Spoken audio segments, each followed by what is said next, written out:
Coba deh lihat peta Indonesia. Pulau-pulau yang kita lihat itu terlihat berdekatan kan? Tapi, pernahkah kamu berpikir, kenapa isi di dalamnya bisa seperti dunia yang benar-benar berbeda? Di satu pulau, kita bisa menemukan harimau, gajah, dan orangutan. Tapi coba geser sedikit ke pulau tetangga.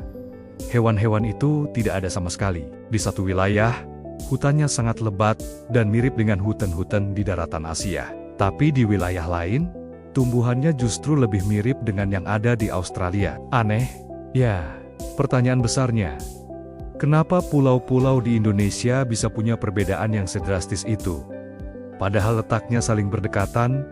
Jawabannya, sama sekali bukan kebetulan, melainkan sebuah cerita epik yang membentang jutaan tahun. Secara ilmiah, Indonesia itu sebenarnya bukan satu wilayah alam yang tunggal. Negara kita adalah sebuah titik pertemuan benua, lokasi tabrakan lempeng raksasa, dan persilangan jalur evolusi yang luar biasa kompleks. Setiap pulau di Nusantara ini terbentuk pada waktu yang berbeda, di tempat yang berbeda, dan dengan sejarah geologis yang tidak pernah sama. Itulah sebabnya, setiap pulau Sioliola membawa masa lalunya sendiri-sendiri, lengkap dengan flora dan fauna unik yang menjadi saksi bisu perjalanannya. Kita tidak sedang hidup di satu dunia, tapi di gabungan banyak dunia yang akhirnya bertemu di satu tempat bernama Indonesia. Untuk memahami akarnya, kita harus mundur jutaan tahun ke masa lalu. Dulu sekali, daratan Asia dan Australia terpisah sangat jauh oleh lautan purba.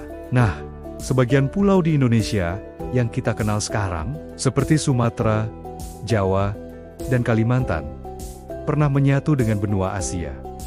Sementara itu, sebagian pulau lainnya, terutama di wilayah timur seperti Papua, pernah menjadi bagian dari benua Australia, dan ada juga pulau-pulau yang tidak pernah menyatu dengan benua manapun.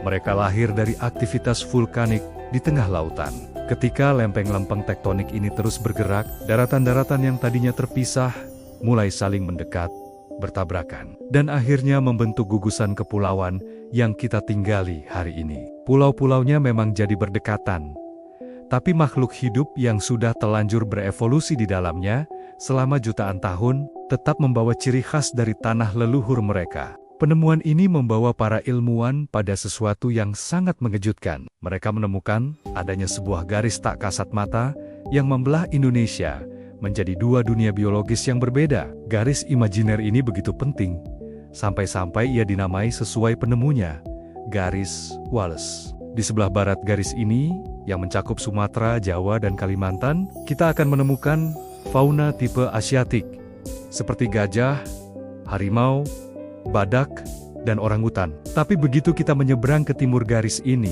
ke pulau seperti Sulawesi, Lombok, dan seterusnya, fauna tipe Asiatik itu lenyap. Di sana, kita mulai menemukan fauna tipe Australasia. Semakin ke timur lagi, melewati satu garis imajiner lain, bernama garis Faber, kita akan bertemu dengan hewan-hewan khas Australia, seperti kanguru pohon, kuskus, dan burung cendrawasih yang menakjubkan. Padahal, jarak antar pulau yang dipisahkan garis ini kadang hanya berupa selat sempit yang bisa kita seberangi dalam hitungan jam. Lalu, kenapa laut yang sempit bisa jadi pembatas yang begitu kuat?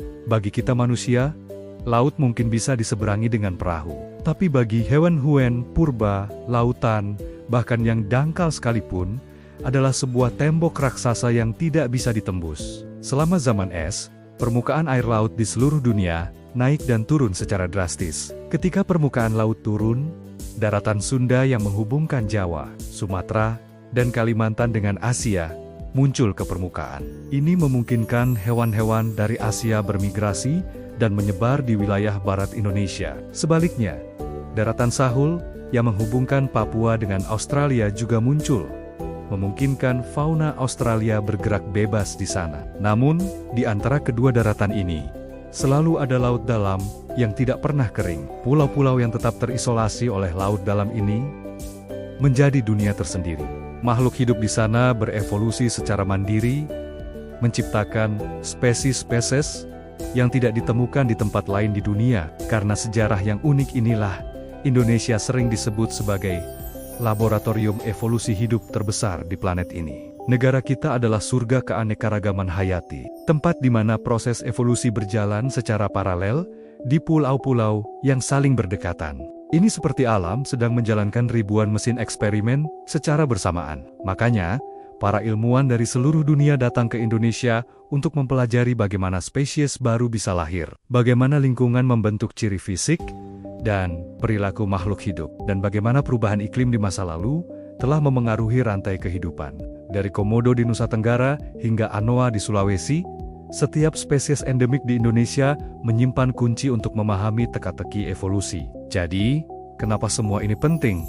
Tidak hanya bagi kita, tapi juga bagi dunia. Keunikan Indonesia ini bukan sekadar fakta menarik. Indonesia pada dasarnya adalah model mini dari planet Bumi. Proses geologis dan biologis yang terjadi di sini dalam skala kepulauan mencerminkan proses serupa yang telah membentuk kehidupan di seluruh dunia dalam skala benua. Kalau para ilmuwan bisa memahami dinamika yang terjadi di Indonesia, mulai dari pergerakan lempeng, perubahan iklim, hingga respons ekosistem, mereka bisa mendapatkan gambaran yang lebih jelas tentang masa lalu planet kita. Dan yang lebih penting, memprediksi kemungkinan masa depannya. Itulah sebabnya, banyak sekali teori fundamental tentang evolusi dan biogeografi yang lahir dari hasil penelitian di kepulauan kita.